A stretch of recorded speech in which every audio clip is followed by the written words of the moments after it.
All right, today I'm going to show you how to make a really fun summer camp type craft. That is a soda tab bracelet.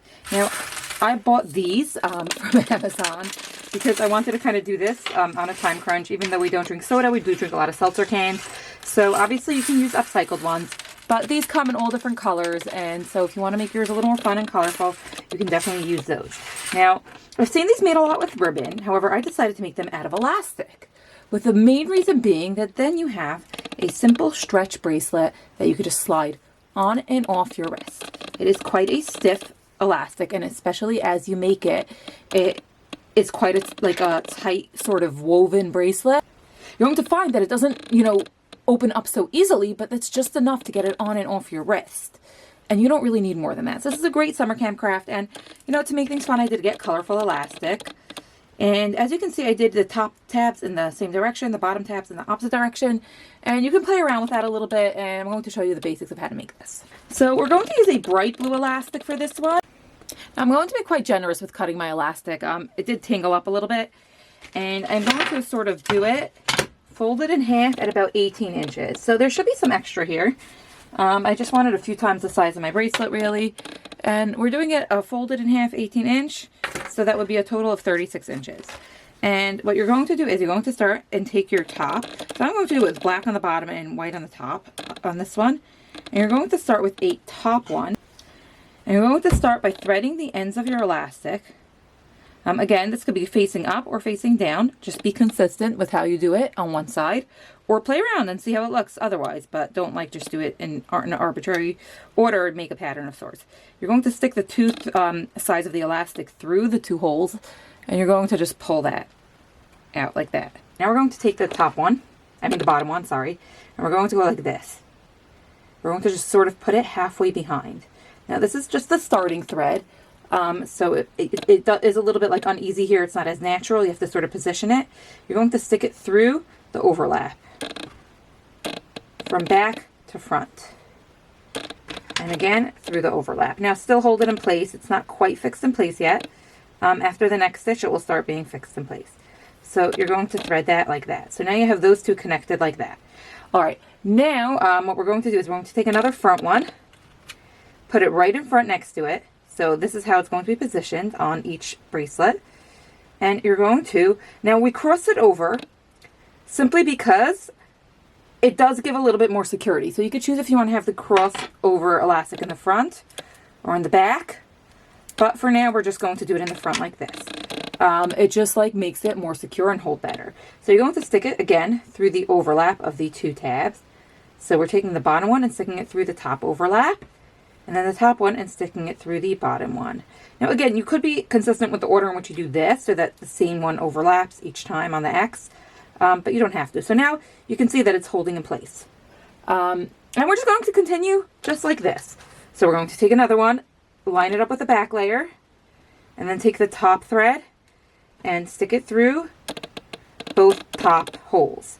Take the bottom thread, stick it through both bottom holes, just like that. We're going to take a white one, line it up next to the white, and we're going to take it and stick it, the bottom one,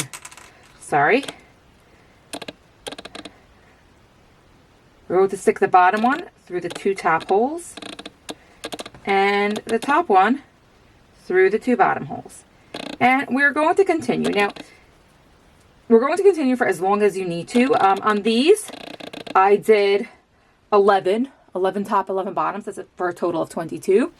And that's for a typical adult size wrist. We're generally speaking 7-inch bracelets. Obviously adjust as needed. For kids, you might want to do one less, two less, measure as you go along. All right, so I suspect that my boys are going to want at least one of these on their own. Now, this is probably even too big for them. I did 10. And I'm going to just show you that you do need to end. So we're adding the last one. You need to end with the opposite of the one that you started because you're having the same amount on the top as you are on the bottom.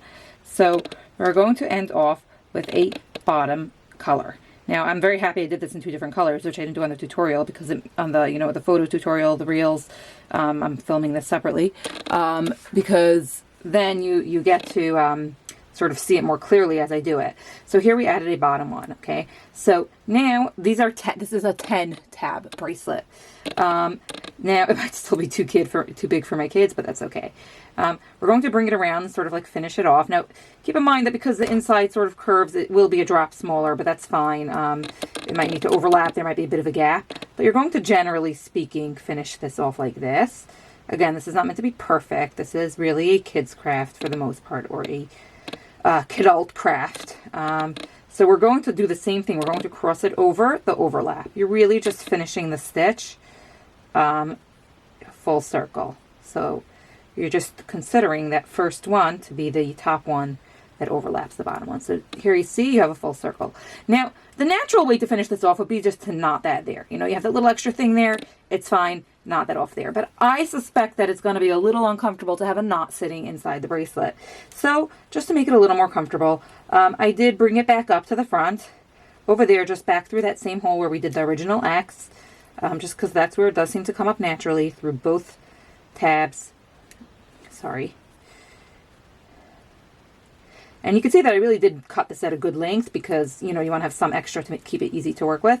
And then we're just going to knot that off there. Now, of course, you can burn the edges and you can do what you want. I just give it a little bit of space and I cut it with a little bit of extra space. This is, like I said, after all, a kid's craft. You want to keep it doable. You want kids to be able to walk around summer camp with bags of pop tabs or ones that they, you know, save themselves and elastic and be able to just make these by the dozen on their own. So we're going to go like that. And we're going to just take cute little scissors and snip it. Now you could still, you know, burn those edges if you want to seal it better, you know, because it's this braided elastic. So there you go. The finished bracelet, and I'm sure my boys will have a lot of fun wearing this one. It's a bit tight on me. It fits, but it's uncomfortably tight. But like I said, it's meant to be a kid bracelet. And here you go. Here are the other ones that I made, and I hope you enjoyed this craft. Hit the like button, of course, if you enjoyed this. And leave a comment if you have any question. You can also find in the description, you'll find a link to the blog post tutorial, which just gives you so much more information, including links to all the supplies that I use. And I always include some tips when I write the tutorial. And let me know if you have any questions. I think I said that already. Hit the like button, subscribe so you don't miss more tutorials like this one.